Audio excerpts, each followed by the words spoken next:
Livro do profeta Jonas, capítulo de número 3. Ainda que assentados, leremos este salmo de forma responsiva. Livro do profeta Jonas, capítulo número 3. Jonas é bem conhecido, né? A história do profeta foi engolido por um grande peixe. Às vezes dito aí nas histórias contadas aí pela televisão por uma baleia, né? A Bíblia não fala se foi uma baleia, mas fala que foi um grande peixe, né, que o engoliu em meio à sua desobediência. É um livro que tem muito a nos ensinar. E eu quero, no tema que nós estamos seguindo nesse mês, falando sobre oração e evangelização, esse encontro desses dois temas, falar um pouquinho sobre o que acontece quando as pessoas oram. Jonas, capítulo 3. Lembrando, nós estamos falando nesse trimestre sobre o movimento de evangelização. Evangelização é comunicar o evangelho a outras pessoas. Tá? É uma ordem de Deus, em Mateus 18, para que nós evangelizemos todas as pessoas. A igreja faz isso, na minha opinião, como um trabalho de cooperação, onde nós nos ajudamos uns aos outros e não competimos uns com os outros para ver quem ganhou mais, quem falou mais. Então é um trabalho coletivo, onde os nossos dons, talentos, temperamento, tudo está envolvido e nós devemos aprender a trabalhar em conjunto para a glória do nosso Deus, não em oposição ou enfrentamento ou até mesmo em conflito. Tá? Vamos ler de forma responsiva? Veio a palavra do Senhor, segunda vez a Jonas dizendo: Dispõe-te, vai à grande cidade de Nínive e proclama contra ela a mensagem que eu te digo. Levantou-se, pois, Jonas e foi a Nínive, segundo a palavra do Senhor. Ora, Nínive era cidade muito importante diante de Deus e de 3 dias para percorrê-la. Começou Jonas a percorrer a cidade, caminho de um dia, e pregava, e dizia: Ainda 40 dias e Nínive será subvertida. Os ninivitas creram em Deus e proclamaram um jejum e vestiram-se de panos de saco, desde o maior até o menor. Chegou esta notícia ao rei de Nínive. Ele levantou-se do seu trono, tirou de si as vestes reais, cobriu-se de pano de saco e assentou-se sobre cinza. E fez-se proclamar e divulgar em Nínive, por mandado do rei e seus grandes, nem homens, nem animais, nem bois, nem ovelhas, provem coisa alguma, nem os levem ao pasto, nem bebam água, Mas sejam cobertos de pano de saco, tanto os homens como os animais, e clamarão fortemente a Deus. E se converterão, cada um do seu mau caminho, e da violência que há nas tuas mãos. quem sabe se voltará a Deus e se arrependerá e se apartará do furor da sua ira, de sorte que não pereçamos? Viu Deus o que fizeram, como se converteram do seu mau caminho, e Deus se arrependeu do mal que tinha dito que lhes faria, e não o fez. Amém. Historicamente, há alguns empecilhos que impedem a igreja de evangelizar. Quando você abre a sua Bíblia logo em Gênesis, depois do pecado, e há uma ordem de Deus, então, para que seja proclamado que no futuro virá um descendente da mulher, e esse vai mudar a história da humanidade, começa ali uma saga, né, ou uma história que nós chamamos de história da salvação. E nós vamos ver que ao longo do tempo a igreja ou o povo de Deus teve muita dificuldade de comunicar o evangelho. Os empecilhos são vários, mas eu destacaria 3 ou 4, na verdade 4, né? Eu diria que há o problema da indiferença. Nós temos, como já disse aqui no início ou no meio do culto, nós temos muita dificuldade de amar o outro ou amar as pessoas como deveríamos. Tenho medo, eu vou falar como que a pessoa vai receber, como ela vai reagir, o que vai acontecer, e é um medo que nós não deveríamos ter. Há também a vergonha, né? Nossa, mas como que eu vou chegar para alguém, ou para um povo, ou para um rei, ou para um governador, ou para um vizinho e vou comunicar o evangelho? Porque nós, ainda que nem não pensamos tanto, sabemos muito bem que comunicar o evangelho é algo meio vergonhoso, humanamente falando. Porque você fala, humanamente falando, de um Deus fraco. Um Deus que precisou vir aqui, se encarnar, morrer na cruz, ressuscitar. Não é igual às histórias que nós vemos de super-heróis. Não é igual às histórias que nós vemos lá dos deuses gregos, que faziam o que queriam e tal. Então, Paulo já havia dito isso lá no capítulo 1 e 2, a sua primeira carta aos Coríntios, né? Que nós não falamos com essa sabedoria humana, né? E isso, às vezes, nos impede de comunicar. Aí você fica com vergonha diante de um professor com grande conhecimento e que se denomina como ateu. Ou então de alguém que já é um debatedor conhecido e afirma que Deus não existe. Aí você fala, não, mas o que eu falo aqui? E há um último empecilho, e penso que esse talvez o que mais nos afeta, a preguiça. Dá uma preguiça atravessar a rua e falar do evangelho para alguém. Dá uma preguiça gastar do nosso tempo para conversar com alguém, vai que ela não acredita e tal. Então essas sempre foram as dificuldades, e eu diria que são, na minha opinião, eu destacaria esses 4 empecilhos como um problema para a igreja. Jonas é um profeta, com uma missão inesperada, como sempre acontece conosco. Talvez quando lemos o texto nós não entendemos, mas diz o texto bíblico que Deus disse assim para ele, olha, dispõe-te, vai à grande cidade de Nínive e proclama ou prega contra ela. A pregação sempre tem 2 lados, né? Se você não se arrepende, você vai morrer, vai ser condenado. E se você se arrepender, Deus vai lhe conceder vida. Jonas, diz o texto, que ele se dispôs para fugir. Era um profeta sem condição financeira, mas arrumou dinheiro para naquela época pagar, desceu até Jope, né? Arrumou dinheiro, conseguiu pagar uma passagem, talvez não de primeira classe, porque ele estava no porão, mas ele conseguiu arrumar dinheiro para pagar uma passagem para ir para onde na época era conhecido como o fim do mundo, que é Tarsis, hoje é Espanha. Vejam só, Deus dá uma ordem para ele e falou, sabe uma coisa, eu vou para o lugar mais longe possível que eu puder daquilo que é a vontade de Deus. Quando a gente ouve ou estuda um pouquinho da história, a gente entende. Nínive sempre foi um lugar também de oposição a Deus, como a Babilônia. Talvez ali onde é a região do Iraque hoje. A Babilônia ali onde é o Irã hoje. Sempre foi um local de oposição a Deus. Eram guerreiros ferozes, colecionadores de cabeças. E Jonas sabia muito bem que mais cedo ou mais tarde já houve algumas batalhas entre Nínive e Israel, que quando os ninivitas viessem, a estrutura do povo precisava ser destruída. A real, seus descendentes, os profetas, que são aqueles que falam em nome do Senhor, e os sacerdotes que faziam a mediação entre Deus e os homens para desestruturar de uma vez por todo o povo. Então, ele sabia muito bem que numa batalha a cabeça dele estaria a prêmio. E ele foge. Você conhece a história, ele foge, mas não há como fugir de Deus. Então Deus vai até o encontro dele e o encontra. E uma tempestade muito forte. Mas vejam como são as coisas. Às vezes nós, até na nossa desobediência, estamos assim, uma tempestade, o pessoal achando não, o pessoal tinha convicção que morreria, e de repente alguém desce ao porão do navio e encontrou Jonas dormindo tranquilamente. Até falou, olha, se você tem um Deus, acorda e clama a Ele, porque nós estamos morrendo.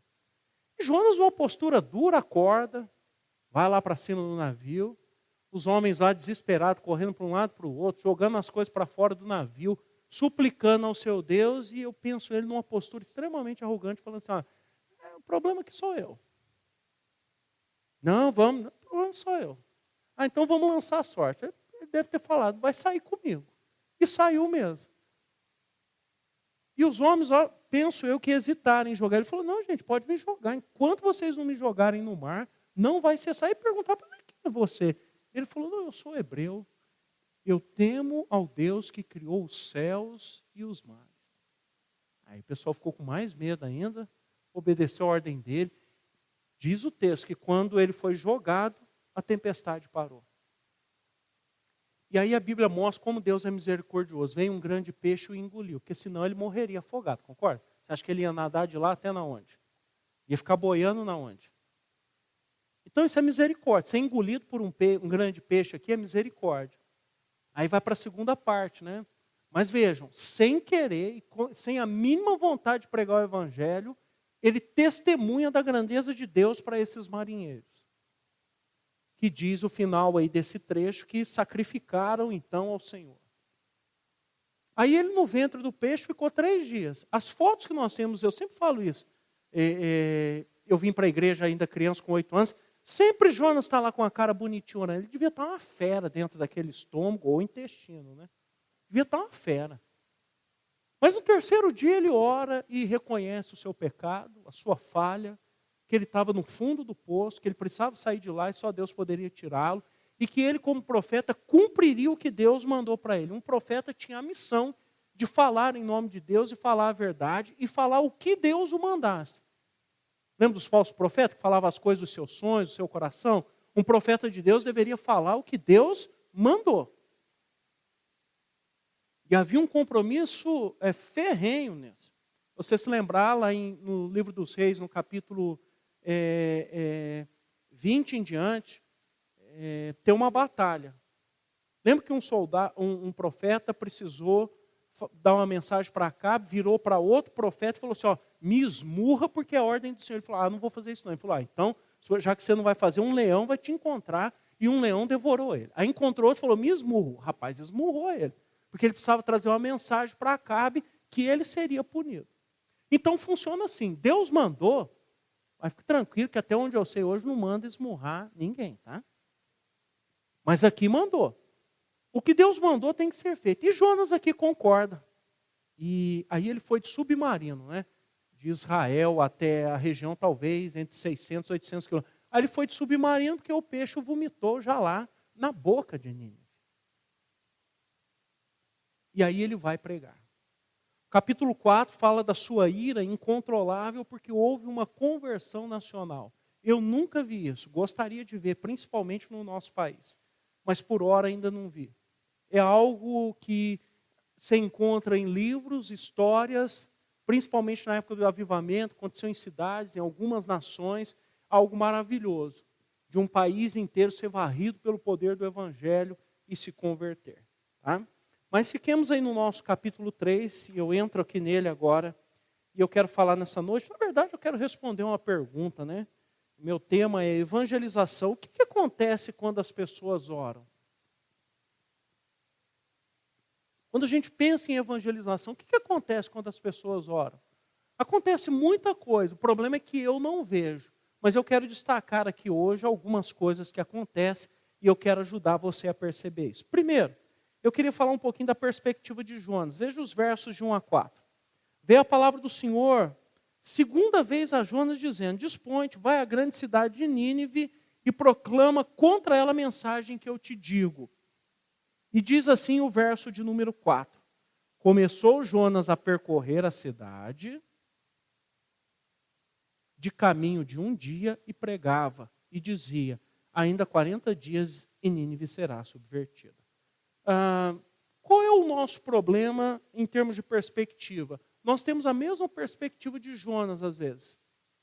Eu sei o que Deus quer, eu entendo a ordem dele, mas eu preciso dar uma mudada aqui, porque vai que acontece isso. Jonas, e nós somos informados isso principalmente no capítulo 4, não tinha a mínima vontade que houvesse uma conversão em Nínive. Tanto que ele ficou irado e no capítulo 4 ele pede para morrer. Ele falou, Deus, pode me matar. É a primeira vez que alguém vai para um lugar evangelizar as pessoas e quando acontece aquilo que se espera, ele fica decepcionado. Por conta da inimizade, por conta da fúria e da maldade desses homens e mulheres que eram do povo ninivita. Então vejam que Jonas deu uma melhorada, como diríamos nós humanamente. Ele falou o seguinte, bom, já que eu não tenho interesse na conversão dos ninivitas, eu vou falar o seguinte, 40 dias e é o fim para vocês.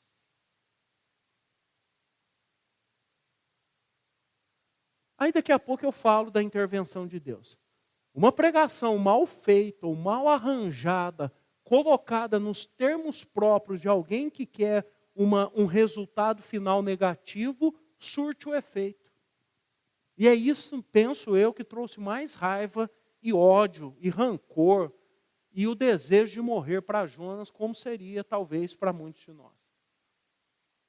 O certo era Jonas dizer, ainda 40 dias e Nínive será subvertido. Mas, contudo, todavia, se vocês se arrependerem, Deus salvará a nação de vocês. Mas como eram inimigos ferrenhos de Israel, ele falou, gente, 40 dias e tá bom para vocês. Todos serão exterminados. Não vai sobrar ninguém. Porque vejam, ainda que a contragosto, ele foi até Nínive.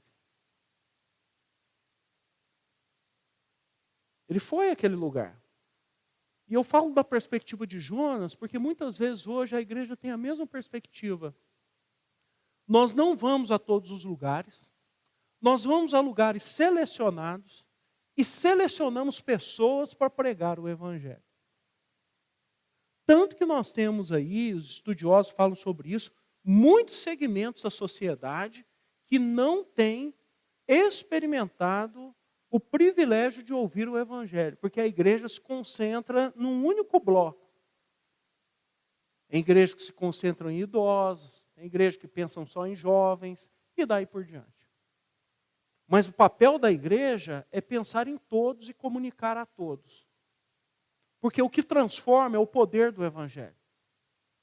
Mas muitas vezes a gente pode falar, não, se esse tipo ou se essa categoria de pessoa entrar aqui na nossa igreja, vai estragar, ou vai piorar, ou vai criar uma confusão. Então, é melhor que nós encontremos essa categoria, ou dessa categoria. Então, ainda que nós não sejamos como a Índia, que seja um país dividido em castas, mas muitas vezes a igreja ela acaba fazendo essa acepção das pessoas como grupos e alcança umas e outras não se esforça para alcançar aquelas ou aqueles, ou um grupo determinado que ela tem dificuldade para comunicar o evangelho. É assim que funciona. Ao longo da história, me parece que sempre foi assim. A época dos grandes avivamentos, isso não acontecia, porque o evangelho era pregado para todas as pessoas.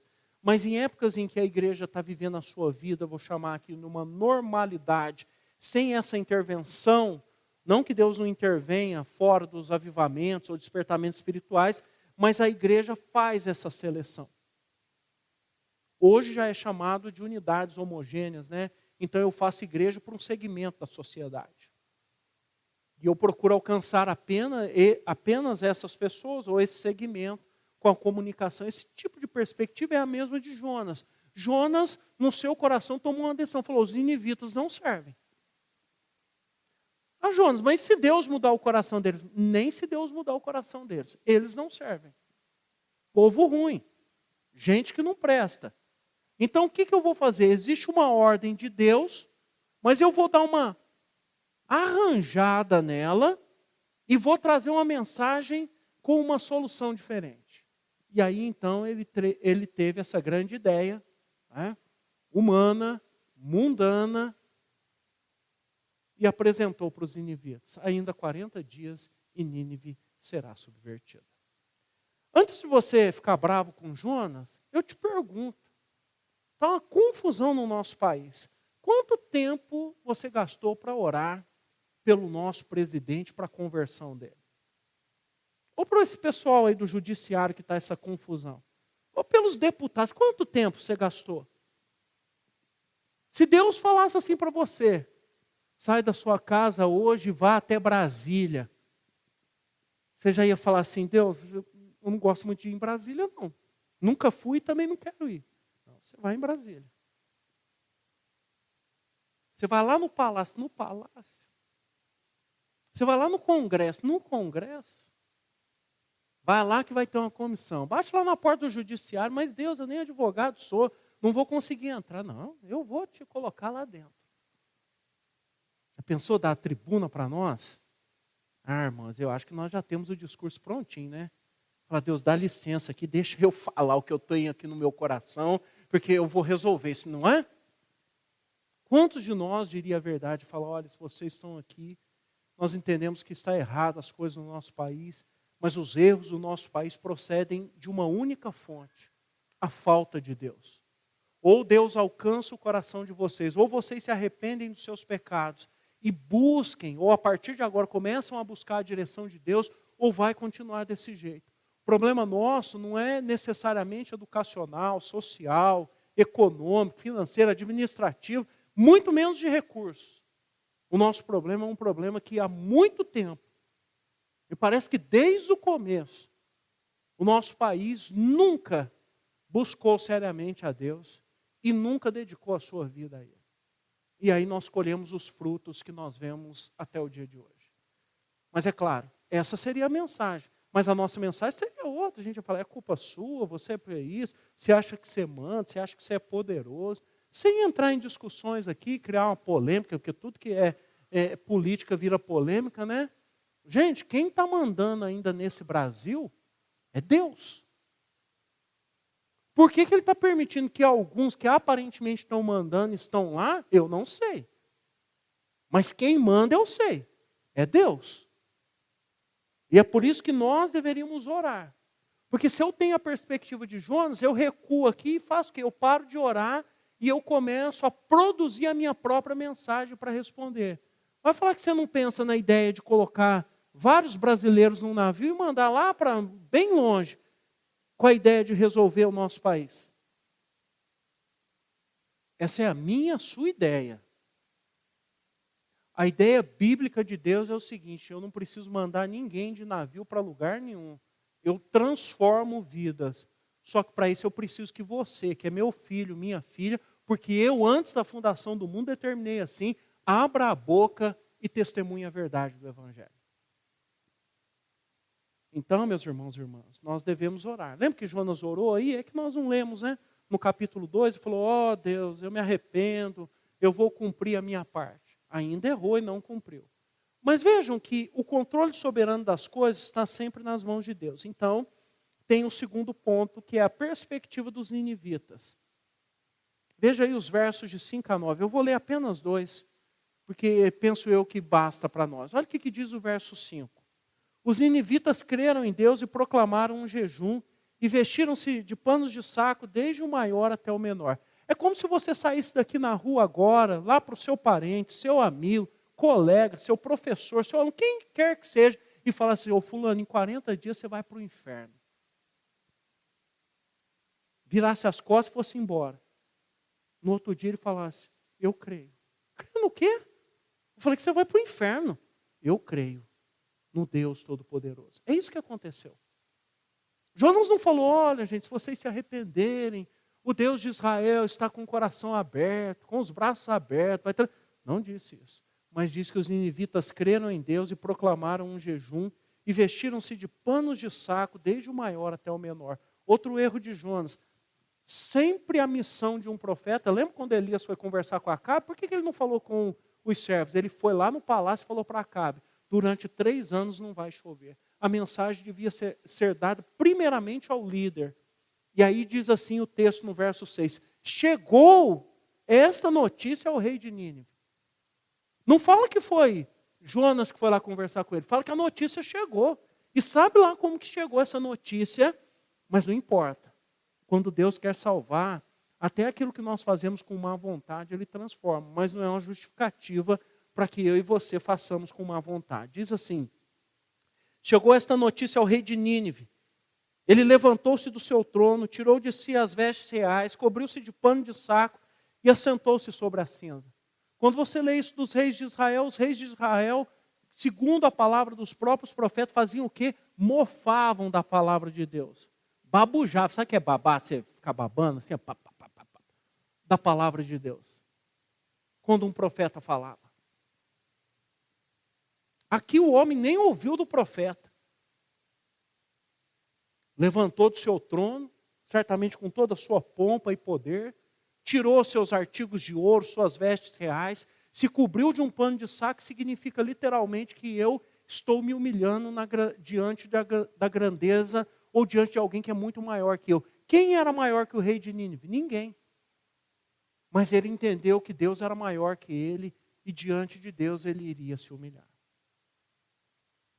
Acho bonito, porque nos falta isso nos nossos dias. Verso 9, quando o rei diz assim, Quem sabe se voltará a Deus e se arrependerá e se apartará do furor da sua ira, de sorte que não pereçamos? Por que a pergunta é uma pergunta da parte dele? Porque Jonas não contou a parte para ele assim, se vocês se arrependerem, Deus vai mudar a vida de vocês. Ele tinha dúvida, ele falou, ó, vamos tentar. Mas se Jonas tivesse dito, ele diria o seguinte, Deus vai nos ouvir.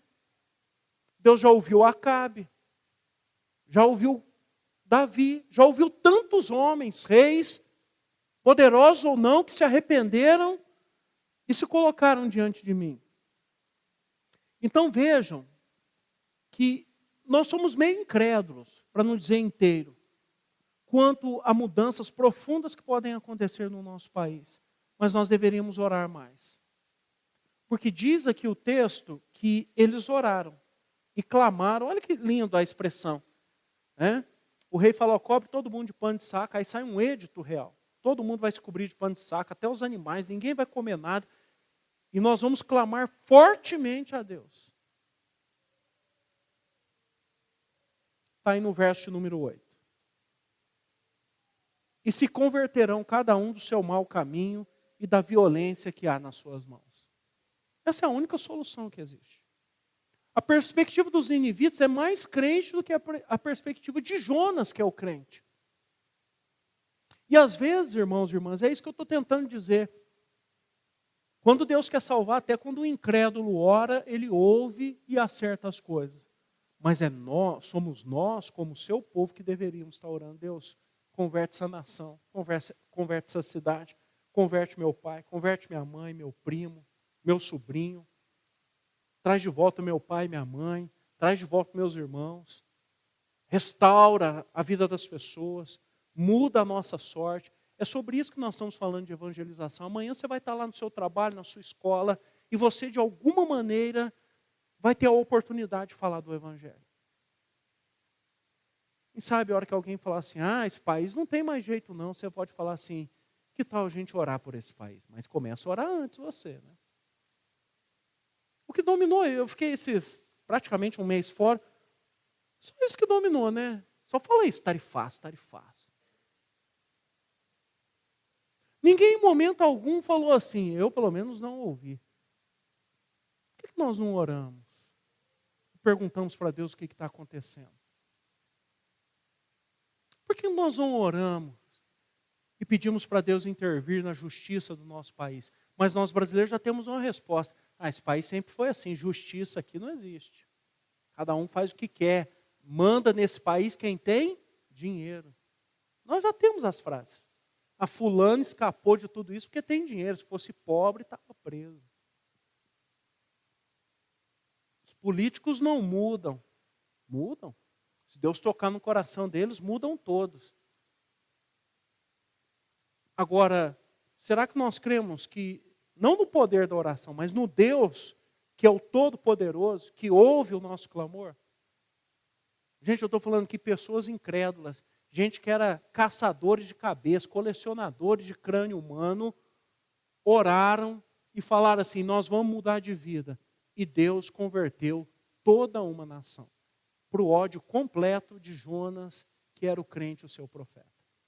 Porque Jonas queria mais que caísse fogo do céu. Tal qual João e Tiago lá, que falou, mestre, o senhor quer que a gente manda fogo do céu aqui nesses samaritanos? Aqui nós aprendemos o seguinte, Deus ouve a oração do ímpio, arrependido, e salva a vida dele. Porque antes de nos convertermos, nós também éramos ímpios. E nós falamos, eu me arrependo, eu creio que eu sou pecador e creio em Jesus como Senhor e Salvador da minha vida. Vem morar em mim e salva a minha vida. E depois disso nos tornamos filhos e filhas do nosso Deus. Por último, a perspectiva de Deus, verso 1, 2 e o 10º. Veio a palavra do Senhor, segunda vez, a Jonas dizendo, dispõe-te, vai à grande cidade de Nínive e proclama contra ela a mensagem que eu te digo. Verso 10. Viu Deus o que fizeram, como se converteram do seu mau caminho, e Deus se arrependeu do mal que tinha dito, lhes faria e não fez. A perspectiva de Deus é a do seu grande amor e da sua boa intenção, como os teólogos chamam, de salvar as pessoas. Nós cremos um Deus pessoal que nos ama. Não nos criou para ruína eterna ou para perdição. Nós fomos por causa do pecado dos nossos primeiros pais e depois do nosso próprio pecado. Chamamos o pecado deles de pecado original, o qual já nascemos com ele, e depois nós cometemos os nossos próprios. Já nascemos em pecado. Depois damos vazão à nossa pecaminosidade. Mas Deus não deixa de nos amar, nem de nos salvar. Romanos capítulo 5 fala muito bem sobre isso. Fala, quando éramos fracos, a seu tempo Deus nos amou e enviou o seu Filho para nos salvar. E Ele nos salvou e mudou a nossa história. Vejam que a perspectiva de Deus é diferente da nossa, porque é a segunda vez que Deus fala com Jonas. Fala, Jonas, vá até Nínive e proclama contra ela a mensagem que eu te digo. Não é a mensagem que você quer dizer. Nós, pastores, não temos autorização de pregar a mensagem que nós queremos para vocês. Ou para as pessoas lá de fora. Vocês também não têm autorização de pregar a mensagem que vocês quiserem. Ah, não, vou falar desse jeito com meu filho, porque assim ele vai se converter. Ah, eu vou falar desse jeito aqui com os meus parentes, ou os meus vizinhos. Não, nós não temos esse tipo de autoridade. A nossa única autoridade, ela reside quando nós falamos a verdade de Deus. Seja ela boa ou ruim aos olhos humanos, seja ela uma mensagem tranquila ou não. E você sabe do que eu estou falando. Às vezes você vem no culto, o pastor, aí você fala que o pastor está bravo, mas não é isso não. Mas o pastor bate de em cima e embaixo. Você fala, nossa, hoje, meu Deus do céu. Né? Enquanto a maioria sai brava, fala, não, eu vim no culto para isso. Alguém sai e fala, eu preciso mudar de vida. Sabe por quê? Porque Deus fala com quem Ele quiser, como Ele quiser. Já falei sobre isso aqui lá, quando nós estávamos ainda no início do mês de julho. Às vezes, quando você vai convidar seus parentes não crentes para vir à igreja, você fala assim, pastor, o senhor capricha, hein? Tá, fala uma coisa mais tranquila, fala do amor de Deus, tal. Como se isso vai salvar a pessoa. Deus salva do jeito que Ele quiser. Eu não estou aqui, está o exemplo aqui, dos ninivitas. É mensagem mais estranha do que essa. Ainda 40 dias e Nínive será subvertida, destruída, aniquilada. Então a perspectiva de Deus é sempre a correta. Onde houver arrependimento, Deus vai mudar a história. Lembra da oração de Salomão no templo? Fala, Deus, quando a gente orar aqui, que o Senhor ouça a nossa voz. Lembra o que Deus falou? Respondeu para ele? Que quando eles orassem, voltado para aquele lugar, arrependidos, Deus mudaria a sorte deles. E aí Deus disse assim, se o meu povo que se chama pelo meu nome, orar, se humilhar, me buscar e se converter dos seus maus caminhos, eu ouvirei dos céus e sararei a sua terra. Essa é a resposta para Israel, para o Brasil, para a China, para a Índia, para os Estados Unidos, para qualquer lugar. Talvez nós estamos fazendo o esforço errado. Digo esforço errado porque nós temos gastado ainda muito tempo discutindo algumas coisas das dificuldades do nosso país e não está acontecendo nada. Nós deveríamos usar esse tempo para dobrar os nossos joelhos e falar, Deus, eu quero falar com quem manda. É o seguinte, está acontecendo isso e isso aqui no Brasil e o Senhor sabe melhor do que eu. Só o Senhor pode mudar a nossa história. E o nosso povo precisa conhecer do grande amor do Senhor e da salvação que o Senhor produz. Então, meus irmãos e irmãs, eu quero concluir dizendo que o que acontece quando as pessoas oram? Acontece que Deus transforma os corações. Mas há 3 perspectivas que a gente está sempre caminhando aqui. Ou nós caímos na de Jonas, que é uma perspectiva da nossa opinião, ou na dos ninivitas, que nós deixamos todos nas mãos deles e não os ajudamos a sair disso. E aqui Deus foi extremamente generoso. A mensagem não foi pregada da forma correta. Mas nós precisamos vir para a perspectiva de Deus. Você é meu filho, minha filha, meu servo, minha serva. Fale a verdade como eu quero e veja a transformação que eu vou produzir em todos os lugares. Há reformas profundas lá narradas no livro dos reis, com o rei Asa, rei Josias, Josafá. Tudo começa quando nós buscamos ao nosso Deus. E nós estamos falando de... Mas o que isso tem a ver com evangelização? A evangelização começa quando nós oramos a Deus para que vidas sejam transformadas. E Ele há de transformar. Então tem 3 lições para a gente terminar. Devemos orar de forma intencional e incessante pela conversão de todas as pessoas. Todas as pessoas. Nós temos é feio o nome, mas é assim que chama, né? Nós temos a segunda, e se bobear, vamos chegar na primeira população carcerária do mundo. Nós temos que orar para que as pessoas que estão lá se convertam. De lá eles fazem, aplicam golpe, fazem um monte de coisa. Lá é um cursinho, lá é um mestrado, tem até pós-doutorado em bandidagem lá. Nós temos que entrar lá. Há ministérios, há igrejas que nós temos que entrar lá. Visitar essas pessoas, orar por elas. Por exemplo, hoje foi dia dos pais. Duvido que algum pai foi visitar um filho preso. Só a mãe que vai. Se for no dia das mães, tá a fila imensa. Quem sabe aqueles meninos ainda novos, com 20, 22 anos, estão precisando de homens como eu e você. Que seja como um pai para eles, de falar, olha, existe esperança. Talvez até aqui você não ouviu ninguém, mas eu quero te falar que você pode sair dessa vida. E nós temos como te ajudar. Então são muitos os desafios que estão diante de nós, mas nós começamos tudo com a oração. Segunda lição, salvação é prerrogativa de Deus. O tempo e o modo, a hora que Deus vai salvar, eu não sei. Mas eu sei que Ele vai porque Ele prometeu. Então eu não posso também ficar colocando minhas datas e definindo as minhas estratégias. Eu tenho que cumprir a vontade dEle. O tempo é dEle. Pode ser hoje, pode ser daqui a 20 anos. Pode ser que o nosso país mude da noite para o dia, pode ser que o nosso país mude num processo aí de 20, 30 anos.